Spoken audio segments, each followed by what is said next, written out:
Hello, friends. We are going to continue with the stories of King David. Again, I have Sherwin and Avram. We actually didn't move from the table for a couple of days, so we just stayed here from the last episode. No, not really, of course, we're just continuing. Anyway, I would like to hear or to know from you if there are more things that you want to know about King David. I'm just telling you the stories because I enjoy it. And there are so many things. Every once in a while, I will try to, as I mentioned already, to incorporate some lessons from the wisdom of Kabbalah. But I just enjoy to read the stories and to see how it relates to my life and actually to all of us, since King David is energetically the vehicle for positive energy, for everything that we are going through in our physical life, what the Kabbalists call the realm of Malhot. Basically, it's life as we know it, with the good, with the bad, ups and downs, everything. Let's continue with the story. We just finished the last episode. I think it was number 6, with David pretends to be either drunk or insane or just lost it, out of his mind, because of whatever reason, and that, smashing, crushing his own ego, his own self-importance, the fact that maybe he needs to prove things to everybody. It's just like let go of all of these things, and that was the very thing that actually saves his life. But even then, he knows, and that's like also very interesting, he knows that he cannot stay in one place for more than a couple days. Think about it. Because he's hunted by Saul. Okay? It's also a spiritual lesson. In spirituality, we're talking a lot about the concept of transformation, right? Like changing and growing, whatever it means for each one of us. It doesn't mean that every day or even every month or every week or whatever frame of time that things need to be like completely like a big quantum leap. Every once in a while, of course, it will happen, like a big jump forward. It can be in any area of our lives, in a professional life, if you into some kind of sports, like Avram here, my friend, is very much into fitness and being in shape. I love you, Avram. Okay, so you know how it is. Most of us that try to make any kind of progress in whatever area of our lives, it's like the daily grind, right? So maybe even 2 steps forward, 1 step backward. But generally talking, we can see that there is some kind of moving forward. That's also something that happens here with King David. David, because he's not the king yet. He can't stay in one spot more than a day, couple days.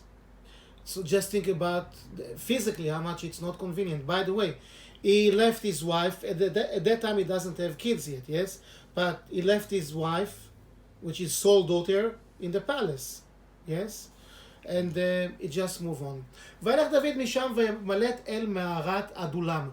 From the city of Achish, he stayed there for a couple of days, again pretending to be out of his mind, but he realized, a day and a half, I need to get out of here also. Is going to a cave. A cave, the name of the cave is Adulam. Adulam, we don't need to remember the name of it, I'm just saying. He gets to this cave, and basically the closest people to him, some of his brothers, some of his supporters, they hear about it, and they're joining him in that cave. Does he stay here or there in that cave? No, not for that long. It's not a tiny cave. I guess it was a little bit a bigger cave. And basically, besides like the closest people to him, again, maybe some of his family, some people, then he starts attracting to him. It always reminds me the Robin Hood story. Call Ishmatsuk. Anybody that society kind of kicked out, the how to call it, the outlaws of back then, the small-time criminals, people that maybe were looking for adventures, Sherwin, what sign are you? Sagittarius. Sagittarius kind of people, Okay, looking for adventure, looking, like little outlaws, little. Okay, people that didn't really, maybe couldn't find a job or didn't want to establish anything serious with anything, right? So they found King David. So he became like a magnet to this kind of people. You see you know, anybody Ishmar Nefesh. It's very interesting. I mean, for every verse here, I can spend the whole hour, but I'm just trying to go through the story. Anybody that had like disappointments from life, well, not everybody, but some people, yes. Mar Nefesh, like bitterness, and eventually he creates or attracts a group of about 400 people. And the number is very interesting, 400. You will see it many times in the Bible, specifically in the 5 books of Moses. When Jacob the patriarch came back to Israel from the area of Turkey of today, he was in exile for 22 years. We won't go through the story. Jacob the patriarch, he comes back to Israel, to the land of Israel. His brother, his twin brother, scary guy by himself, Esau is waiting for him with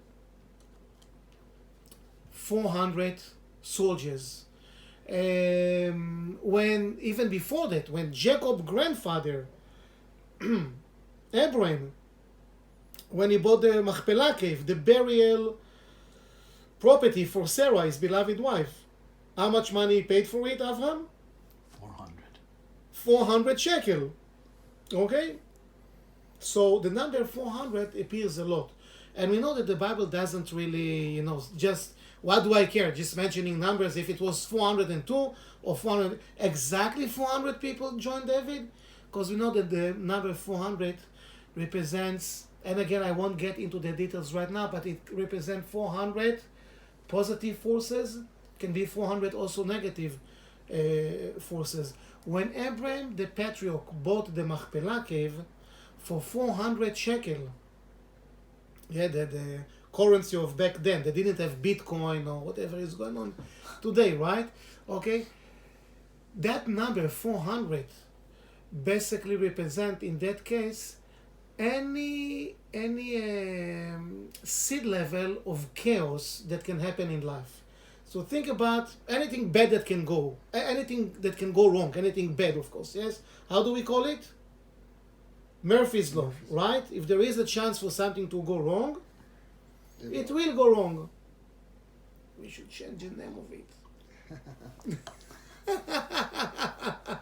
Okay? So, Murphy's Law, okay?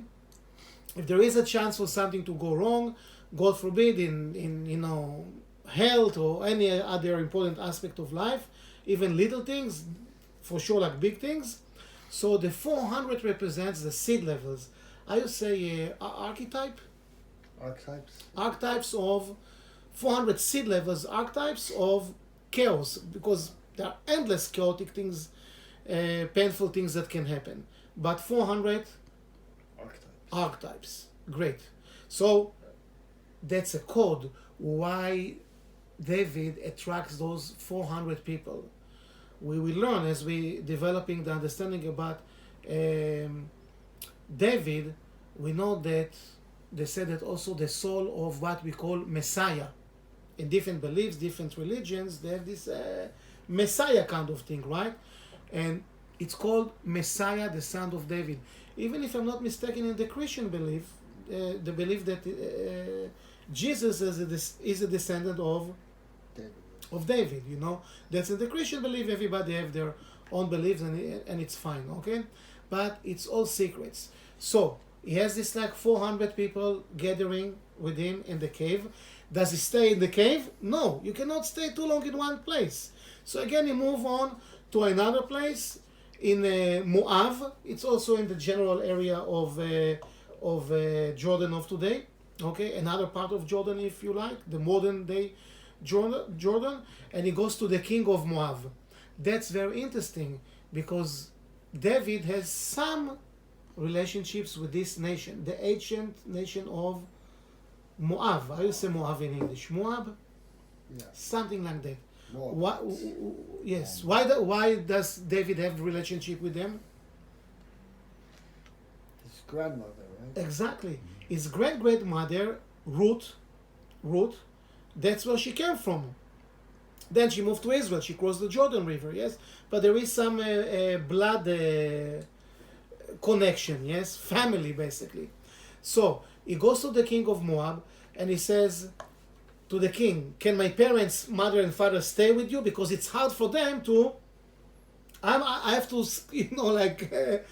2 days in this cave, 1 day on this mountain, 1 day on this hill. I'm moving every other day. But my mother and father, maybe Saul wants to kill them also, right? So they cannot. Maybe it's better they will stay with you." And the king of Moab said, "Yeah, that's okay with me. You can stay with me here in the Metsudah, in the citadel." And at the same time, there is a prophet named Gad. Okay, so I'm going through the story fast. Gad is a prophet. He says to David, "Don't leave your parents there with this guy. Anyway, just move on and find a different place for them, but don't get stuck. Or your parents can stay there, but don't stay in the. Maybe the parents can stay, but you don't stay in the citadel. Too many days. Go to the Judah desert. The what they call Judea and Samaria today. The Judah desert. So again, David and his group, they have to go to Judah desert. At the same time, people coming to Saul, because Saul always had some reconnaissance groups, going around. Where is David? Where is David? Looking all over, scorching the land. He just want to find David, so he sends all the time people and spies here and spies there, and eventually the rumor come to him that David is there in the Judah desert, and